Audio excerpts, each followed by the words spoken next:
Hi, I'm Angie Morales, your co-host from EDU TV, inviting you to the first annual Latina Role Model Awards reception. It's this March 3rd, 5:30 p.m. RSVP now at www.latinarolemodels.tv. Everyone's welcome. Te veo ahí. Are you proud to be Hispanic? Hispanics in Florida now have the first Hispanic car license plate in the United States. Be a proud Hispanic. Put the Hispanic plate on your car. I want to be a doctor. I want to be a scientist. I want to be an engineer. I want to be a police officer. I want to be a professional dancer. By getting the Hispanic plate for your car, you will support scholarships and community programs. Call now or visit HispanicAchievers.org.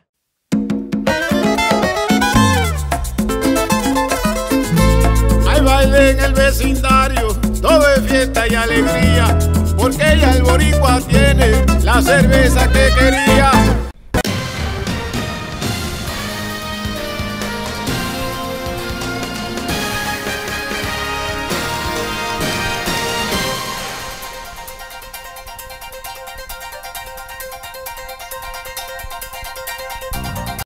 I'm Danny Ramos and welcome to this week's edition of Hispanic Speak Out TV. We talk politics here on Channel 49 every Tuesday night at 9:30. And we are here with Jose Miranda. He's the host of Hispanic Speak Out TV, and Greg Perkins, who's the host of EDU TV, and our guest host, which is Bill Garlington, who is an ultra conservative. Okay, by the way, conservative, Democrat, ultra liberal Democrat, and independent. Okay, so we're going to be talking about some of the stuff going on in the political elections from the perspective primarily of minorities, but we have our white guy in the end over there who we include to be equal. Okay, so you're here and we appreciate you being here. I appreciate our it. Constitutionalist. Yes, sir. Okay, what do we got going on the elections? We have Trump slamming the Pope. Okay, that was one of the issues. Okay, we had Cruz, okay, pulling the rug out from Carson, right? And now we have the big runoff where Trump cleaned those guys' clock in South Carolina. So what do you think is going to go on? Who's going to be the presidential candidate out of all of this melee that's been going on? And then we have Bush, who actually fell off the edge and went off the cliff, okay, after spending hundreds of millions of dollars. Well, to answer your question, it's too early to say who's going to be the GOP nominee. However, it certainly seems like it's going to be Donald Trump. But I think everything will be said and done probably after the March 15th, the Super Tuesday elections. I think you're going to have at least 1, 2, and possibly 3. I believe Rubio will not be around after the Florida primary. Really? Greg? On the Republican side, on the Republican side. Yeah. I'm saying, man, it looks like Trump, right? Because here's my thing: it looks like Trump because Rubio is just too young. I mean, they say he looks like one of the Osmonds now. Okay, then you have your boy Ted. But Cruz can bring Camelot back to the White House from the old Kennedy days. But Cruz because he's got an attractive wife, all the kids. No. He's made everyone mad in the Republican Party, so they don't like him. Not everyone, but a good majority. Yeah. 90%. No, Cruz. No, they'll back Rubio. But Cruz is not going to go. I don't think Cruz is going to go. That's why I say he's not going to go. Yeah. Because he's made everybody in the Republican Party angry. Okay. There's still an outside shot that I believe if he goes up against Donald Trump mano, I believe the American people will coalesce behind Cruz. But then again, it can still be a brokered convention. I think it's a horse race between Trump and Rubio. That's the way I see it. I would not flip a coin right now. I couldn't tell you which one, but it's either going to be Trump or Rubio. How about Michael Bloomberg coming in? He's got the money. I think Michael Bloomberg is going to take. And if he comes in, I think that might be another rationale. I don't think Trump is going to hit the White House unless he's going to be sweeping. Other than that, he's not going to happen. He may buy it. I mean, maybe he'll be the landlord. You know, we're in so much trouble financially. He may put in a bid to buy it, and they sell him the White House. Sure. Yeah. You know, and he'll rent the Oval Office to the next president. Right. But Jose makes a good point. I believe Bloomberg will run as a third-party candidate. But people are saying he's more of a liberal than he is a conservative. That's what I'm saying, and I believe that if so, when he runs, he's going to take votes away from Hillary. I believe, but but you know what? I believe that if you had 2 billionaires going to get their egos I mean, it's going to be showtime. Yeah. I mean, can you imagine? Yeah, but all Hillary three? benefits from that, though. From the two of them. Well, I believe that if Donald Trump is the nominee, that the Democrats will win the presidency. Oh, yeah. Most definitely. Okay. Jose, how do you feeling about this race? Who are you going to vote for? I know, Hillary, right? You're going to go with Hillary? Still with Hillary? I'm going to go with Bloomberg. You're going to go with Bloomberg now? Even Jerry Lewis is better than Trump. Okay, so. What about you? Well, you know, I was going to vote for Bernie, man. He's losing steam on me, man. Hey, you want to know something? No, don't kid yourself. I am so amazed that guy went from 3%. I mean, he lost to Hillary, but it wasn't a big loss. It was neck and neck. It was only a few points. Yeah, but now you're going into what is it? South Carolina. All Hillary needs is a little push over the cliff with all this stuff, this investigation stuff. That's all she needs, and she's back cooked. on that again. I thought we had. No, I don't think that's done. We're going to beat it right to election day. I don't think that is done yet. They don't have a candidate, so they're gonna bring that one back out. Who don't have a candidate? No, I don't think the Democrats have candidates. Yeah, we're gonna bring the oldies but goodies back there. Yeah, that's what candidates gonna start. Let me ask. Can I just suggest? Yeah, sure. I will say, as a staunch conservative, I have voted in every presidential election since 1980. I just barely missed the '76 election. That's probably why they lost. If Donald J. Trump is the the Republican nominee, I believe I'm not going to vote, but so will the base not vote for him. You can do a write-in candidate. No, we'll stay. You we'll should stay exercise your right. We will stay home. Why would you deny something that people shed blood for? That's right. Die for, and you're going to sit home because you know what? If arrogant. Donald Trump is a nominee, because he's not a conservative. Vote for somebody else. Do you think that Donald Trump is really worse than Hillary Clinton? Having Bill back in the White House? Great question. I believe Hillary has ulterior motives for power, and she will keep the government alive, but she's going to grow the government. Donald Trump, wow, he's a firecracker. You have no idea. You guys do this without drugs, or you do you use think, drugs? as a business person, you're involved in the private business sector? Yes. You don't think Donald Trump will get that budget? In fact, he was talking about doing the penny, where you take 1 penny out of every dollar, and in 6 years, if you take 1 penny out of every, in other words, instead of the government spending $1, they spend 99 cents. Right. Within 6 years, the budget would be balanced. Right. He said that on TV. That came from Connie Mack. And he said it makes sense. He said that he would do that. It does make sense. And it makes sense. Right. Now the trick is getting the Senate to pass the doggone thing. They don't do anything up there. What I'm trying to say is, I believe that Donald Trump has good intentions for right now on the conservative, but he'll flip-flop to social liberal stances. He will grow the federal government, and at the end of his 4 years, we will not. At the end of the 4 years, then you throw them out. Okay. Let me ask you a theoretical question. Let's flip the thing over here. Sure. Do you think that poverty is part of the government institutionalized plan for the United States? Do you think poverty has been with the United States, and it's mostly black and minorities that are in poverty? Okay, they've been in poverty since the Civil War. Right. Okay? Black president comes in, there's more poverty in the black community. So my question to you is this: do you think poverty is part of the institution of the United States that is required by the government? As a hot one. I wouldn't say it's required. What I will say is poverty, the war on poverty by Johnson, that was his administration. He was going to tackle it. Since in '65, I believe the federal government has precipitated the poverty to where it is now because the federal government, not states, is holding down people on a whole because the fat cats are getting rich. Okay, so it's who do not you trickling think? Down to the people. Okay, so you're saying indirectly that the fat cats, the 1%, are the people who are promoting poverty in the United States. That's correct. Okay, how do you feel about that, Greg? Man, it's pretty heavy. That's heavy. I don't know. Okay. But you're right. I mean, blacks have been poor. We continue to be poor. But why? Because the federal government. It's the like federal government allows it. It's like. But how would that look at me as a black man saying that the federal government is holding down black people through? The federal government is not doing it itself.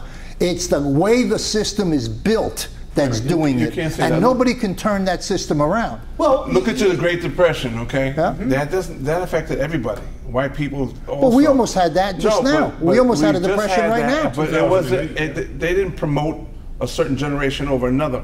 It was just the country was poor. All right, and so subsequently, The country was poor because poor. the stock market collapsed, Wall Street again. Because we developed a system. Okay, let me throw this at you. To hang out with white guys, basically. Let me throw this at you. Okay, how much money did we give Iran? $150 billion. Billion. So what's $150 billion? It's 150 piles, all right, of $1,000 million. In other words, a pile of 1 million 1,000 times. Right. Right? That's what it is. So if you can take a room and you make $1 million pile here and $1 million pile here, when you have 1,000 piles of $1 million, that's $1 billion. And we gave 15. Iran 150 billion. Right. Now I'm going to ask you a question.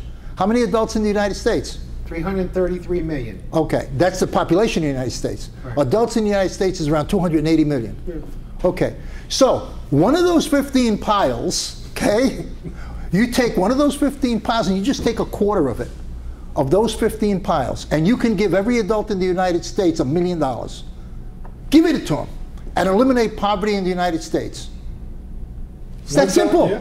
Yeah. It's that simple. And that's just the money that we gave to Iran. That's not, it wouldn't even. But here's the question then, if you can. Plus all the money we give to Mexico, plus all the money we give to South America, plus all the money we give every. But why we're just don't we talking do about that? Iran. Why don't we do it though? Because the system does not allow it. What happens? That guy at 1% at the top, he's running Burger King. Okay? So what happens if you give $1 million to that guy's family who's working for $7 a burger? He's going to say, you know what? Okay, I'm not going to go to work today. I just paid for my house, so I'm not going to do that job. What happens to the military? Military is volunteer. Okay? You either have these gun-ho guys who want to jump and fight, or you got... And they normally come from poor Or you families. got guys that come in poor families and they're trying to get out, and they go into the military to try to get education and get paid. Hmm. So what happens if we become a rich country? If we give the poor, which we can do in a snap. We sure can. We can do it in a snap. But it would stall the engine of capitalism. No, it wouldn't. No one would want to work. No, but those people would spend the money. But really, it ain't going to last forever. No, but that's not the point. Immediately, housing would explode because everybody would buy houses. And cars would explode. Right? And the food price, in the refrigerator. and the price of all those goods would go up. I tell you what would happen. tremendously. I tell you what would happen. It would go up What would tremendously. happen is that the 1% would no longer have control of the United States. It would be a different form going from there The forward. 1%ers, if you put everybody in a room and you gave everybody the same amount of money, by the end of the day, you're going to have classes. The rich, the middle class, and the poor. That's just life. No, I don't agree with that. If you take a little piece of the money that was given to Iran, okay, everybody in this country can have a house paid for. Now, what does that mean? All of a sudden, the banks are going to charge you 300% interest on your house. Exactly. Yep. And who controls the banks? But instead of giving Wall Street. wait a minute. Instead of giving it to them directly, what they ought to be doing is giving it to them over a long period of time. Well, we're not talking about how to give it to them because they gave it to Iran and one bam. Yeah. I know, but it They were okay, sending crates of cash over there. They're not Crates. And you know what they did with that money? They went and bought yeah. fighter jets from Russia, okay, and missiles from China. And sent some of it to Switzerland. You know That's they didn't right. distribute all that money. That's Come right. on, man. I saw So that. the government of the United States can eliminate poverty in this country and hunger in this country within 5 minutes if it wanted to. Wow. Like this. Because that's petty cash. When you think of the money that they gave to Iran, that's not even one of those 15 So why don't piles. they do it? Why doesn't the federal Because the government? 1% will lose power over There you go. America. The establishment. The establishment. So everything has been designed to maintain a poverty class in the United States. And that's why it's the been people- designed that way. And you have to struggle real hard to punch through it. Right. You know? And that's why the it's people- designed that way. And that's why the people are angry on both sides of the aisle. Democrats are looking at Bernie Sanders, and the Republicans are looking at Trump. Donald Trump because they're angry at the establishment. They're angry at that 1%, which the Bushes represented, and other politicians that have been there for 40 years. Rubio, You know, look at McCain and all these. He's got 13 houses. Yeah. I mean, he must have like 80 bathrooms. He must have 80 bathrooms. Romney 500 million. Lindsey Graham. Yeah. With the elevator, he had an elevator for his car. The 1%. The Clintons. The Clintons are probably among the richest people in America, right. And they keep on crying poverty. And Rubio's in that category. Yeah. Are we out of time? Yes. We're going to take a break right now, and we are going to go to Jose Miranda, who's going to interview the mayor of Kissimmee. Don't go away. I am for the child who's had 7 addresses in a single year because she's in foster care, because her father abused her, and her mother couldn't believe her. She is the child I am for. I am a volunteer child advocate. I am you. Florida residents call toll-free 866-341-1425.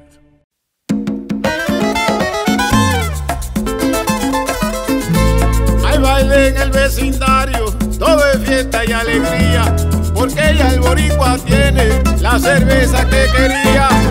Hi, I'm Angie Morales, your co-host from EDU TV, inviting you to the first annual Latina Role Model Awards reception. It's this March 3rd, 5:30 p.m. RSVP now at www.latinarolemodels.tv. Everyone's welcome. Te veo ahí. Hi, I'm Jose Miranda. This is Hispanic Speak Out TV, brought to you each week on Bright House Channel 49, Tuesday nights at 9:30. We have 2 additional programs, of course, Latino Role Models and EDU TV with Greg Perkins. We talk politics, we talk education, we talk family, we talk about the culture of Latinos as well as everybody else. Tonight I'm honored to be with the mayor of Kissimmee, Jim Swan. Good to meet you. Thank you for the invitation. Thank you so much for coming, sir. Well, let's get right into it. You're not running for office, you're termed out. Correct. Okay, you've been in politics a long time in Kissimmee. Correct, with a break in between. All right, okay, so you were about 12 to 14 years as a commissioner? 12 years on the county commission when the county was elected on a countywide basis. Okay. As you know, now it's a single member district basis in the county. And then I was away from the political process for about 8 or 9 years. Okay. Had a real job working for a garbage company. Right. A lot of people think politics and garbage kind of go together. Yeah, but I was approached and encouraged to run for the city commission after being out of the politics for a good while, and did so. And it's been a real honor. Kissimmee is a growing city. It feels sometimes like it's all over the place. Let's start with the crowding. We have maybe 1,000 Hispanics that are coming in from Puerto Rico specifically, a month or a week, okay, into your town. How are you trying to address that, given the confines that you already start out with, limited space, or et cetera? Well, it's a real challenge, and it wouldn't make any difference whether they are coming from Puerto Rico or they're coming from Canada. When you have a huge influx of new people, it's a real difficult challenge to meet. It has an impact on your traffic and your transportation issues, has an impact on your law enforcement, your police, your fire, you name it. Mm-hmm. And it makes it a real challenge to try to juggle and balance and maintain the same level of service that people expect. Now, Kissimmee has always, in my understanding, has been considered a small town place. Yeah. Where people kind of know each other, go to the same churches. Those days are over. Those days are over, okay. So, and when I say an influx of people coming in, it does strain your budgets and stuff like that. It does. And we do have Latinos that are coming in from other places that also bring crime with them, unfortunately. So how is your department trying to deal with that specific? Well, I think we've done a pretty good job. I think actually our crime statistics have declined some, as they have in Osceola County. That goes up and down, and I'll be the first one to tell you that. But we've done a really good job. Our police chief is really out in the community, visiting with people, getting to know people. We are doing what we can do to be able to communicate in several languages. I don't speak Spanish. I wish I did, but at 68 years old, I'm not going to learn a new language. Many of the folks who come here, though, from Hispanic parts of the world, they understand English just as well as I do. Okay. And that's a real advantage, I think, because they can help those who maybe don't have a good grasp of the English language. Okay. And of course, we have Hispanic employees that work in our city hall or over in the police department, the fire department. Every department we have Hispanic employees. That will help out. Yeah. You don't hire interpreters per se? I don't know that we ever have. Now, that doesn't say we wouldn't. Right. Maybe for like a court case or something like that, if you ever needed one. Sure. The city manager has never brought that up in the budget process. Okay. So. Well, the reason I'm asking all these things because I know I feel that with all the language changes and variables, and this being some say predominantly a Republican area that operates, that sometimes there's no money or alleged not enough money to provide programs to allow assimilation. Do you find that in your administration?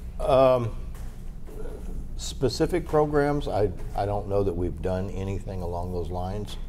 I do know that we have staff people, higher level staff people, that try to provide guidance to the citizens, whoever they might be. Right.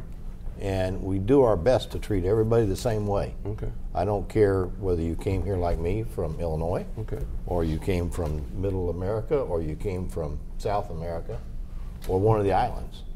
You deserve to be treated the same way I'm treated. Let me ask you a kind of out of the box question. You're clearly a Caucasian, okay, a white guy, and people will say that your town is pretty much called like Little Puerto Rico in some instances, okay? So do you find that a disadvantage serving the people? Or an advantage? Only whenever I try to communicate directly with them. If they're not, because I don't speak Spanish. Right. It can be a challenge, but I've never had any real problem finding someone who can help me. Okay. The thing that I find interesting, and it's not just the folks coming from Puerto Rico or any other part of the world. Right. A lot of people came here from somewhere else, myself included. Right. I came here from Illinois. Taxes in Illinois are twice what they are here, maybe 3 times what they are here. Okay. And so they have a lot of crime. Last time I checked, yeah, a lot of problems up there. A little bit, and particularly in the Chicago area. But anytime people come here from up there, and I'm not going to talk about the islands here. Right. They came here from Chicago, or they came here from New York. Okay. They expect to get the same kinds of services here that they got up north, but they don't want you to raise them taxes to pay for them. Right, okay. So, I mean, that's where the challenge is, and it makes no difference what part of the world they come from. I'm challenged when I see the jobs, and mostly the jobs that we have for the state are tourist orientated. And it almost is as though we need to cater to tourists and their dreams, and then we go home to our realities. Your town does lose people and does lose population. How do you intend, or how do you think you're going forward enough, or at least leave a footprint to allow for a different kind of change, different kind of jobs? Well, we have an economic development person who happens to be bilingual. Okay. And she works all the time in trying to create additional higher paying jobs. We have the ability to provide some front money to help legitimate companies get started. Okay. But only if they pay a certain amount of money. And if they don't, then we're not going to help them. Sure. And I think really those are the only kinds of things that we can do. The state has a program, as you're probably well aware, of trying to put some front money into businesses that generate $50,000, $60,000, $70,000 a year jobs. Okay. The 2 things that play into that, we've got to work real hard in our school system, and they are, okay, to try to make sure they have the right education and the right tools to be able to fill those good jobs when they come along. Right. And that's a big challenge. Okay. Your school system, are you promoting like mechanical jobs, or computer jobs. The jobs for the future are going to require probably a little bit of both. Probably more computer savvy than not. What do you think? I think the school system has been doing that. We, little old mayors, were not involved in policies for the school system. Okay. But just based on the superintendent that I know and many of the school board members that I know, they're looking at a broad range of things that need to be improved upon. And they're doing a good job, I think. Okay. Real quick, I had somebody running for a candidate for your position, and I felt that perhaps they needed a job description. Could you tell me what exactly it is that you do? Well, I probably spend a good 30 hours a week dealing with city issues. Sometimes late at night, the phone will ring. But basically, you end up dealing with almost anything and everything. The one thing that I've always found crazy is because people have a postage address that says Kissimmee, Florida on it, they think they live in my city, but they don't. They live in Poinciana. Okay. They live in Bonaventura Lakes. Okay. They live way out on West 192. Yeah. But they don't live in the city of Kissimmee. And to me, that's the most comical thing. Somebody will call with a complaint, and I want to talk to the mayor. Okay, I return their calls, all of them. And I want you to know I'm a resident. I'll say, how many garbage cans do you have? And they'll say, one. I said, you don't live in the city. Because in the city, we have 3 96-gallon carts. Right. And in the county, they have 1 cart, and that's for recyclables only. Everything that we do is done in those big carts. Most people don't think about that. No, I understand that. Real quick, water issues, and you're environmentalist as a background. What are we going to do with so many people taking advantage of the water and stuff like being pollutions and stuff like that? You would be amazed, and if you got a couple of minutes, I'll go back in some time. I got involved in the political process because of my concern about the lake or lakes in our county. And back in the 70s and early 80s, Orange County, Orlando, Kissimmee, and St. Cloud all were discharging treated sewage effluent into Shingle Creek or into one of the other tributaries leading into Lake Tehopekaliga. And I was a fishing guide at that time. That's what I did for a living. Okay. And that really upset me whenever they said our lake was going to die if we didn't stop doing that. So that lake water quality has improved dramatically since back in those days. And hopefully the focus of attention will remain on the lake, and it'll continue to improve. All right. Jim, I have to cut you short on that. I hear the bell ringing. Okay. Enjoyed it. Thank you for coming. Please come back again before you leave. Well, you know. And let's talk about the environmental issues. That'd be fun. That'd be fun to do. This is Jose Miranda. This has been Hispanic Speak Out TV. We'll see you next week, same time, same station.